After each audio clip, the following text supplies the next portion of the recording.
Now that we have our spline for our fish to follow, we're going to add our fish, make him animate, and make him follow that spline, which is going to be drastically easier than you might expect. Let's take our fish and drag him into the scene first. I'm going to move him over here to the right. Let's see, just grab him and drag him. So he's somewhere near the lava, and let's go into a nice 2D mode. There I can see my fish, and I want my fish to follow along this spline. Now to follow a spline, we usually call the evaluate method on it, and then that'll give us a point that's between 0 and 1, or 0% and 100% along the spline. We'd get a point here, it would be 0%, and then here is probably like, I don't know, 5% or 0.05, right around there. And then we loop around, we get to like 98, 99, and 100 when we got back to the end of the loop, or a 1. We don't have to do that though, because moving along a spline is such a common thing that it's already built into the splines package. So on our fish, we're going to add the SplineAnimate method. This takes a spline reference. We'll just drag our spline over here, our fish path spline, and then we can press play. We don't actually have to press play though, because they've added a preview mode here, so I can actually hit the play button right here and watch my fish completely disappear. I can see a little bit of flickering going on, but the fish is not staying around. Well, he kind of is. He's just not really visible. What's actually happening here? Well, first, our duration is way too fast. We've got it 1 second for it to loop across the entire thing, and you can kind of maybe loosely see that outline there. If I turn this up to about let's go with like 15, we can see that it's moving along, and there I can see an outline of something, but it's not our fish. And the reason for that is that our forward axis of our fish is incorrect. If I go into 3D mode and go take a look at our fish, you can see that he is facing off to the side here. But there's an option right here for forward axis. I can change this from object Z plus to X plus. There we go. And now my fish is swimming in the correct direction. Let's go into 2D view.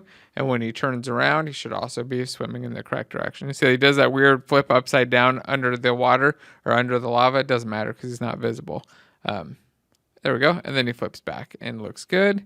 And he's going the correct direction. So now I've got something that will move him along. Again, this is running without me even pressing play. I can pause, slide along. It's a nice little editor, and we're going to add our own editor that's somewhat similar to this for attacks in just a moment. But for now, we've got a fish that moves around. Let's make him animate. We're going to go into our animation folder, go to fish, and right-click, create a new animator controller. We don't want to use that override one that was in there. We'll call this fish. We'll open up that animator controller, and I'm going to just move in my move fish animation right now, which is just the one that causes his tail to wag back and forth so it looks like he's swimming. We'll go back into our scene view, go find our fish child object, the base one with the animator, and drag in our capital fish animator controller, not the override controller with the lowercase f. Now if I save and press play, I expect that my fish will start animating. Let's check him out. We'll go into the scene view real quick. There we go. We can see our fish animating and swimming around. And the last thing I want to do with this fish right now is make it so that he actually shows up behind the lava when he's behind it, and only shows up kind of when he jumps out of that lava. It's kind of like his fish water. To do that, we're just going to need to add some new sprite layers. So we'll stop playing one more time, go back to our fish here, go select his child objects, and we're going to need a new sorting layer that's behind whatever this is on. And right now I believe our lava is on the default. So I'm just going to add a new layer and call this in water fish. Or let's call it fish actually. I'm just going to call it fish because that's what I'm going to put on there. And I'm going to move that above the default but below the background. So it'll show up behind everything except for the background there. Now we're going to open up that fish prefab here.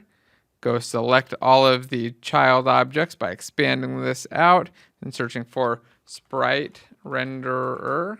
I put a T equals at the beginning to make sure that it shows up. That changes in every version. It seems it used to be a colon, now it's an equals. It used to not require anything, but now that I've got them all there, I'll select all with Control A, and we'll change this sorting layer from default to fish. Press the back button, save, and now we should have a fish that appears to jump out of the water. Let's play one more time and check it out in the scene view.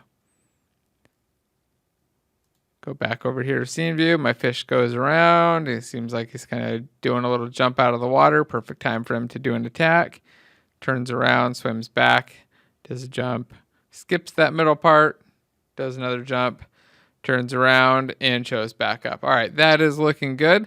Let's go into plastic and say that our fish now moves along the spline and animates.